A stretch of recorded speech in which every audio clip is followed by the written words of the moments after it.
नमस्कार दोस्तों, मेरा नाम है गगन और स्वागत है आपका आज के इस वीडियो में, जहां पे मेरे पास में एक नई नवेली बाइक है। केटीएम ने हाल ही में ड्यूक 160 लॉन्च कर दी थी। ड्यूक 125 बंद हो गई थी इसी साल और पता था कि कुछ ना कुछ आएगा जरूर। 125 जो उसकी सेल बहुत ज़्यादा भयंकर भी नहीं थी बट एक्सेसिबल लग रही थी और 200 सीसी से नीचे कोई ड्यूक चाहिए थी ताकि पेरेंट्स को ऐसा ना लगे कि कोई बहुत भारी भरकम बाइक ले ली हो आपने, बट डिसेंट पावरफुल बाइक फिर भी जो हो। तो ये 160 सीसी की ड्यूक जो है वो अब यहाँ पे केटीएम ने निकाली है। मेरे मुंह से अगर कहीं केटीएम बजाज बार बार निकलता हो तो आप बेसिकली समझ लीजिए कि केटीएम जो है वो बजाज का ही है, तो इस वजह से निकल जाता है। थोड़ा सा अंदर का मामला है ये। फिलहाल गाड़ी में क्या नया है, क्या सब चीजें कैसी है, उसके बाद में राइड करके आएंगे कि चलाने वालाने में कैसी लग रही है। चलिए ओके जी, तो चाबी से शुरुआत करते हैं। चाबी में ज्यादा कुछ बात करने लायक नहीं है, कुछ ऐसी सी डिजाइन आपके पास में है और उसको मैं जो है सीधा का सीधा प्लेस कर देता हूँ यहाँ पे की होल में। और मैंने जो है एक्सेसरी मोड पे बाइक जो है जब होती है तो डीआरएल चालू होते हैं। जब गाड़ी आप चालू कर देते हो इंजन तो ऑब्वियसली लो बीम जो है वो जली हुई रहती है। बट उन सब चीज़ों को छोड़ो, एक एक करके बात करना शुरू करते हैं। जो मेन चेंज चैसी वगैरह वाला है वो भी मैं एक्सप्लेन करूंगा। ज़्यादा चीज़ें ड्यूक 200 से आई है बट कुछ चीज़ें हैं जो 250 या जो आगे वाली सीरीज है वहाँ से भी देखने को मिलती है और 200 के मुकाबले भी चेंज किए गए, इंक्लूडिंग चैसी। क्या क्या चेंजेस है उसकी हम बात कर लेंगे। सबसे पहले आप इधर अगर आप देखोगे तो जो टायर साइज है वो 110 70 17 ये टायर साइज यहाँ पे एमआरएफ की जैपर सीरीज के टायर, हालांकि जैपर लिखा हुआ मैं देखा यहाँ पे लिखा हुआ है वो देख इधर हो गया है। और ये एंड्योरेंस ने बनाए हैं ऑब्वियसली सस्पेंशन, बट सस्पेंशन जो है वो WP एपेक्स मार्क्ड है, मतलब WP एपेक्स ऑब्वियसली सर्टिफिकेशन वगैरह हुआ होगा। लेकिन जो सस्पेंशन है उसका जो डाया है वो 37 mm का है, यानी कि जो बाकी व्हीकल्स है वहाँ पे जब 42 जो था बाकी ड्यूक सीरीज में, इसमें 37 है। तो ऑब्वियसली कई जगहों से थोड़ा वेट रिडक्शन करके ही वो 12 किलो वेट कम किया है ड्यूक 200 के मुकाबले। उसके अलावा अगर आप यहाँ देखोगे तो जिस तरीके के व्हील्स हैं वो आपको 200 से अलग ले जाते हैं, 250 की साइड ले जाते हैं। एक तो 320 mm का आपके पास में यहाँ पे फ्रंट डिस्क दिया हुआ है। उसके बाद में जो डिज़ाइन है एक्सेल की, जो हॉलो एक्सेल वगैरह है वो, और जो डिस्क की माउंटिंग वगैरह है वो आपको डेफिनेटली 250 की याद दिला होगी रादर देन 200। उसके अलावा आगे कुछ है जो मुझे याद दिलाना हो, वेल ऑब्वियसली ABS वगैरह तो होगा ही, उसमें कुछ ऐसी चीज़ है नहीं। आपको एक बार लाइट भी दिखाता हूँ, भाई स्ट्रॉन्ग लाइट है जो हमने पहले भी देखी है। ये हाई बीम जो है अगर आप रखो तो तीनों सीरीज इधर इधर सारे रिफ्लेक्टर्स जो जलेंगे। लो बीम पे जो है ऊपर के दो जलते हैं जो कि इंजन चालू करने पे होगा। एक्चुअली मैं न्यूट्रल कर रखी होगी तो इंजन चालू करके दिखाता हूँ कि यहाँ पे जो है आप देख ही पा रहे हो कुछ इस तरीके से लाइट दिखती है। उसके अलावा इंडिकेटर्स जो हैं वो भी LED ही हैं, तो उसमें भी कुछ ऐसा अलग नहीं है। जो कि बताऊँ 10.1 लीटर का आपके पास में फ्यूल टैंक है। E20 का स्टिकर आता है इनके, आपको लगता है कि E20 नहीं आने लगे थे, तो आने लग गए थे, 2 साल हो गया तो इस E20 के स्टिकर जो है वो आते आते कुछ भी उसमें नहीं है। लिक्विड कूल्ड इंजन है 165 सीसी का, जो कि आपको 19 PS की पावर और 15 पॉइंट सम न्यूटन मीटर का टॉर्क देता है। एग्जैक्ट बोल रहा हूँ 15.1 है या 15.4 है, जो कि डेफिनेटली ज़्यादा है MT-15 से, बट MT-15 का वेट भी कम है। MT-15 ऑलमोस्ट 6 किलो के आसपास हल्की है इससे। ये 149 पे, सॉरी 47 पे है, वो 141 पे है जहाँ तक मुझे याद है। ऑल्सो प्राइस में भी डिफरेंस है, ये 1,84,000 समथिंग आती है या 1,85,000 मान लो, और वो जो है 1,670 की भी आती है और 181 की भी आती है, क्योंकि उसमें जो है डिस्प्ले वगैरह में थोड़ा सा फर्क आता है, जिस पे मैं अभी जंप करूंगा। बट पहले चैसी की बात कर लेते हैं। तो ये बोल्टेड सब फ्रेम वगैरह जो है ऑब्वियसली आपको 200 की याद दिला रही होगी, और जो रियर मोनोशॉक है वो भी आपको जो है बीच में एकदम सेंटर मिलता है, जबकि 250 और 320 में आपको थोड़ा ऑफ सेंटर मिलता है। उसकी तो ऑब्वियसली चैसी अलग है, तो वो डिफरेंशिएट करने के हिसाब से बता रहा हूँ कि कैसे आप डिफरेंशिएट कर सकते हो। गाड़ी में एक चीज़ है छुपी हुई, जो कि MT-15 वगैरह के मुकाबले थोड़ी है, इसकी बैटरी थोड़ी बड़ी है। तो कोल्ड स्टार्ट अगर आप बहुत एक्सट्रीम ठंडे एरिया में रहते हैं तो वो इसमें इजी होगा उसके मुकाबले, एक थोड़ी चीज़ है। बट हालांकि कोल्ड स्टार्ट काफ़ी हद तक इंजन जो है वो किस तरीके से डेवलप किया गया उस पर भी बहुत सारी चीज़ें डिपेंड करती है। एनीवे यहाँ पे आपको वेट सेव करने के लिए जो है जिस तरीके के यूज़ किए गए हैं कई पार्ट्स, इंक्लूडिंग ये फुटरेस्ट वगैरह जो है वो फोर्ज किए गए हैं, तो वो भी एक इम्पॉर्टेंट इन्फॉर्मेशन है। आई डोंट नो, अगर आप समझ सकते हैं मतलब दोनों गाड़ियों को साथ में रखोगे तो भी शायद आपको थोड़ा मुश्किल से रियलाइज होगा, बट इसकी जो ट्यूब्स है वो थोड़ी बहुत मार्जिनली थोड़ी सी पतली है, उसकी वजह से थोड़ा बहुत वेट वहाँ पे भी सेव हुआ है। मतलब चैसी में जो चेंजेस किए गए हैं वो वहाँ से जो है तो आते हैं। उसके अलावा यहाँ पे कुछ नहीं है, सीधा मैं इंस्ट्रूमेंट क्लस्टर जो है उस पर जंप करता हूँ। एक और सीट वगैरह जो है चौड़ी है आपके पास में MT-15 के मुकाबले। इंस्ट्रूमेंट क्लस्टर पे आते हैं, तो ये जो TFT इंस्ट्रूमेंट क्लस्टर आप यहाँ पे देख पा रहे हो, एक तो ये जो कैमरा में है फड़फड़ा रहा होगा यहाँ पे, ऐसा रियल लाइफ में ऐसा नहीं दिखता है, रियल लाइफ में एकदम सही दिखता है। बट एक तो हाँ, स्विच गियर जो है वो आप देख लो यहाँ पे, बढ़िया क्वालिटी की, कोई भी इश्यूज उसमें नहीं है। ये हाई बीम लो बीम यहाँ पे आता है, कोई भी एडजस्टेबिलिटी लिवर्स में नहीं है, चाहे वो क्लच का हुआ चाहे ब्रेक का हुआ, उसमें कुछ चेंजेस, उसमें कोई एडजस्टेबिलिटी नहीं है। लेकिन स्विच गियर जो है अच्छी डिसेंट क्वालिटी का, हैजार्ड लाइट यहाँ पे, इंडिकेटर जो है वो यहाँ पे, और हॉर्न जो है वो बढ़िया लाउड जो है वो यहाँ मिलता है। और मिरर्स जो है उनकी वो छोटे हैं थोड़े से, but quality is acceptable, specially ये रबर जहाँ तक एक्सटेंड होता है उस हिसाब से बढ़िया ही लग रहे हैं। बट जो MT-15 है उसमें 2 वेरिएंट जो आते हैं, स्टैंडर्ड और डीलक्स। यहाँ पे भी वेरिएंट तो एक ही है, लेकिन जो आपके पास में डिस्प्ले है उसमें ब्लूटूथ कनेक्टिविटी नहीं आती है। टॉप एंड में आपको 3-4 हज़ार 5,000 रुपए के आसपास एक्स्ट्रा देने पड़ते हैं, तो ब्लूटूथ मॉड्यूल कनेक्ट हो जाता है सेम डिस्प्ले में ही, तब आपकी कनेक्टिविटी बनेगी। फिर उससे टर्न बाय टर्न नेविगेशन वगैरह जो है वो भी आ जाएगा। मुझे लगता है वो एक वर्थ इट चीज नहीं है, genuinely it's just a breaking right. मुझे नहीं लगता ब्लूटूथ वगैरह ज्यादा काम आते हैं, सिर्फ कॉल नोटिफिकेशन देखने के अलावा जो है मुझे कुछ का वर्थ इट यूज नहीं लगता है, specially turn by turn navigation जो है मुझे यूजफुल नहीं लगता है। एनीवे, ये आपका अप डाउन जो है, अप और डाउन, इसको आप शॉर्टकट सेलेक्ट कर सकते हो कि इनसे क्या होना चाहिए। तो जैसे अभी साइड सेंड की वार्निंग आती है, ट्रिप 1 दिखा रहा है, ये सेंटर हो गया। ऊपर वाले पे ट्रिप 1 जो है उसकी इन्फॉर्मेशन आ रही है। अगर मैं चाहूँ तो ये जब मैं ऊपर वाला दबाऊं तो ट्रिप 1 की इन्फॉर्मेशन की बजाय कुछ और भी आ सकता है, और नीचे जो अगर दबा रहा हूँ तो ट्रिप 2 की इन्फॉर्मेशन जहाँ भी आ रही है, अगर मैं चाहूँ तो इसकी जगह कुछ और भी आ सकता है। क्या होगा और कैसे सेलेक्ट होगा, वेल एंटर करते हैं। सबसे पहले ABS के मोड है आपके पास में, आप ABS को जो है रोड या सुपर मोटो पे सेट कर सकते हो। जब सुपर मोटो पे सेट करोगे तो रियर ABS जो है वो ऑफ हो जाएगा, उसकी इन्फॉर्मेशन क्लियरली यहाँ पे डिस्प्ले की जाएगी। उसके अलावा जब मैं पीछे आता हूँ तो बाइक इन्फॉर्मेशन जो है वो आप देख सकते हो, by and large engine temperature, आपकी रेंज वगैरह, बैटरी वगैरह, ओडोमीटर, सर्विस क्या क्या सिस्टम है, वार्निंग वगैरह कुछ आ रखी हो तो वो, ट्रिप इन्फॉर्मेशन। सेटिंग्स में आप घुसो, फेवरेट्स में आप सेलेक्ट कर सकते हो कि जो मेन सेक्शन आता है ऊपर नीचे करने से पहले, जो बीच का सेक्शन है इसमें क्या दिखेगा आपको। मैं एक बार ट्राई करता हूँ, ये जो फ्रेम रेट आगे पीछे हो रही है इसको सही करने की, if I can, I think I did it. तो आपको जो है, आप शायद फ्रेम फड़फड़ाती हुई नहीं लग रही होगी। ये कैमरे की एक सेटिंग होती है कि अब मैं ऐसे मूव करूंगा तो थोड़ा सा अजीब सा जिटरी होगा, बट यहीं पे रखूंगा तो आपको जिटरी नहीं लगेगा।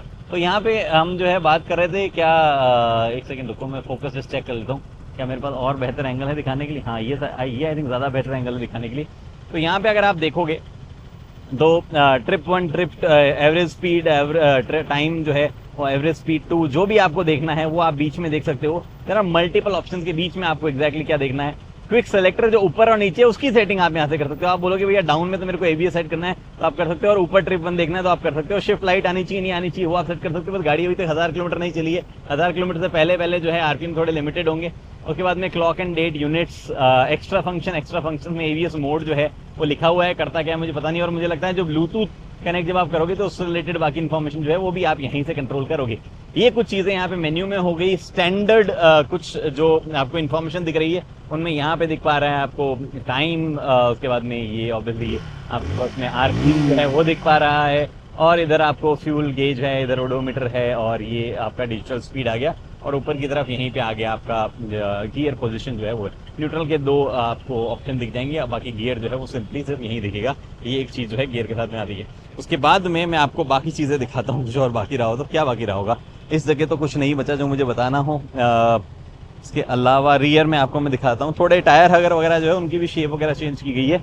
रियर में भी रेडियल टायर है, MRF का सेम जो जैपर है वो लगा हुआ है। नहीं, रियर में रेव जी लग रखा है, SR02 स्पोर्ट रोड टायर जो है वो लगा हुआ है, जिसकी साइज 140, 60, R17 है। जहाँ तक मुझे याद है 125 में 150 आता था, मैंने उसका वीडियो किया हुआ है, उसमें 150 आता था, इसमें जो 140 आता है। और उसके अलावा मुझे यहाँ पे लगता नहीं कुछ और इन्फॉर्मेशन जो है मुझे देनी है आपको।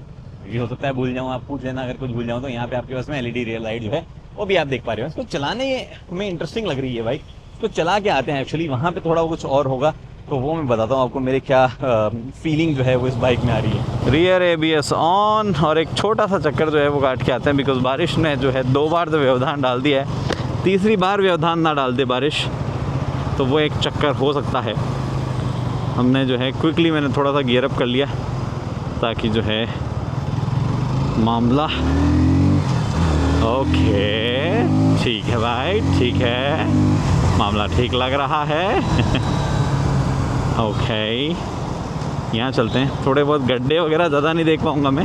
एक्चुअली सस्पेंशन ठीक है इस बाइक के, जो डिसेंट सा गड्ढा गया है तो वो गड्ढा बड़ा डिसेंट था, ये सस्पेंशन डिसेंट है।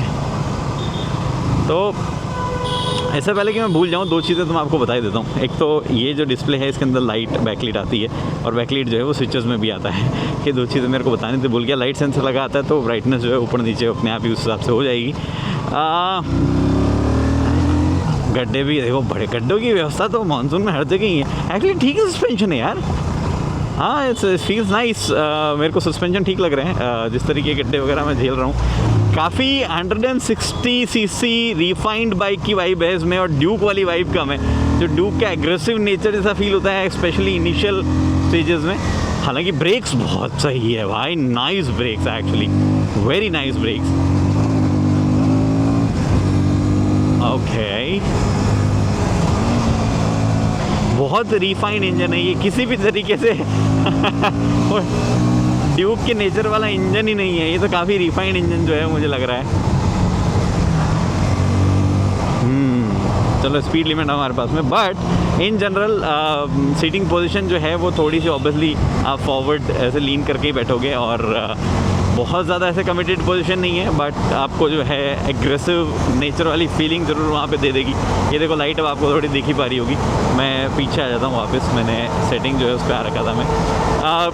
उसके अलावा एक और चीज़ जो कि मुझे बैठते वक्त लगी कि सीट हाइट 814 mm की है, तो वो भी बहुत ज़्यादा मेरे हिसाब से तो नहीं है। मैं 5 फुट 8 इंच का हूँ।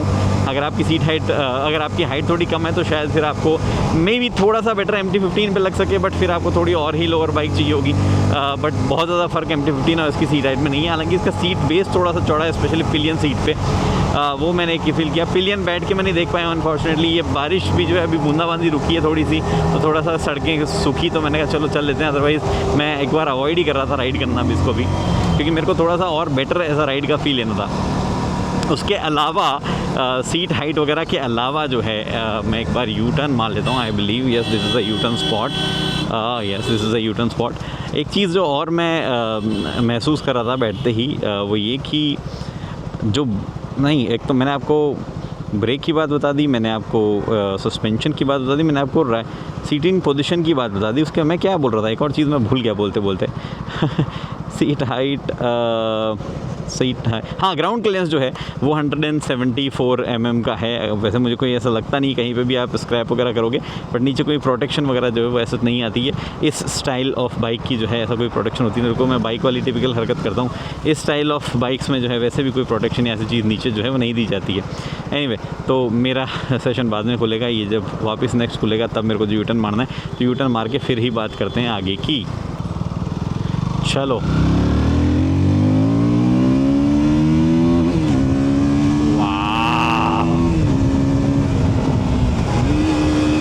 स्लीपर क्लच आता है अगर मैं आपको बताना भूल गया हूँ तो, but this genuinely feels very nice.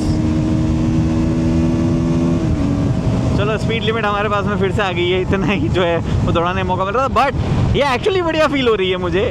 जिस तरीके का सस्पेंशन चैसी ली गई है, सस्पेंशन थोड़े सॉफ्टर साइड में ज़रूर है, ये चीज़ डेफिनेटली है, लेकिन किसी भी पॉइंट पे जो है आपको वो फीलिंग नहीं आएगी कि मैं गाड़ी जो है वो बहुत ज़्यादा सॉफ्ट है ऐसा कुछ, और वजन जो है वो हैंडल नहीं कर पाना है ना, वो वैसा कुछ नहीं है। अभी भी मज़ेदार है बेसिकली, अगर एक उस कहते हैं ना कि एक ही बार में समझना, आपको चलाने में मज़ा जो आ रहा है। हालांकि इंजन काफ़ी रिफाइंड और काफ़ी नॉन ड्यूक टाइप का फील होने लगा है, जबकि आमतौर पे ड्यूक के जो है ओके मुझे अंदर जाना अलाउड नहीं है बाइक्स को, मैंने देख लिया बढ़िया टाइम पे। अच्छा वो आगे मार्शल भी खड़े ही हैं, चलो मैंने टाइम पे देख लिया, अदरवाइज़ कुछ और गड़बड़ हो जाती।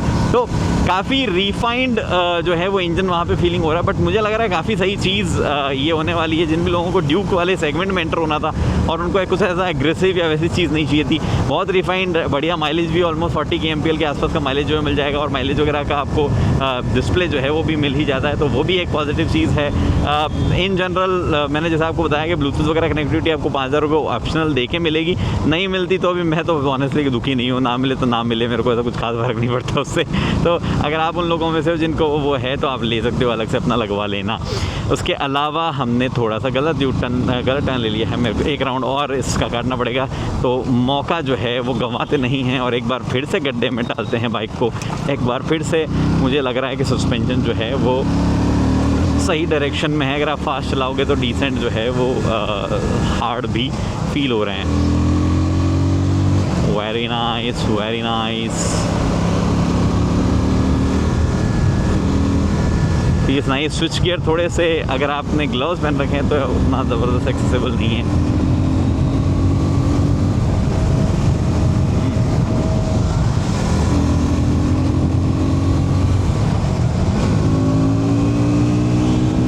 अच्छी आवाज़ भी है बाइक की, अगर आपको सुनना है तो मैं ट्राई करता हूँ सुनाने की।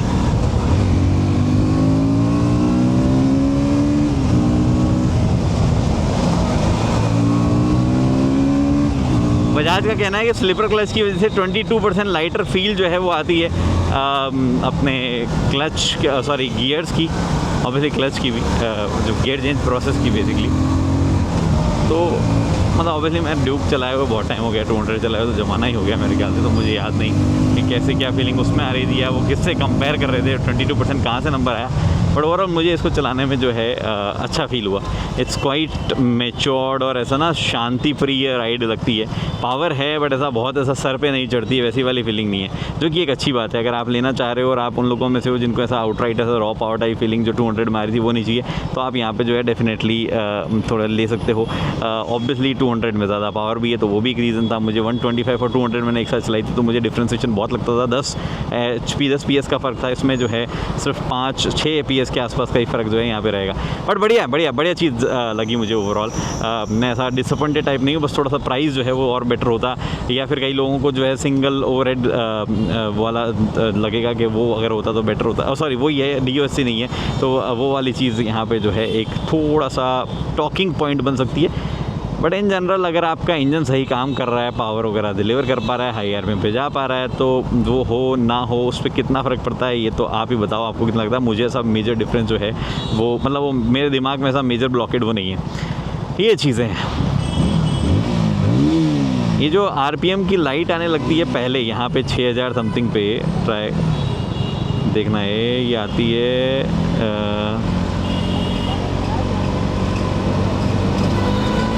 6000 समथिंग पे आती है। ये फर्स्ट सर्विस जो 1000 किलोमीटर के बाद होती है, उसके बाद चली जाएगी।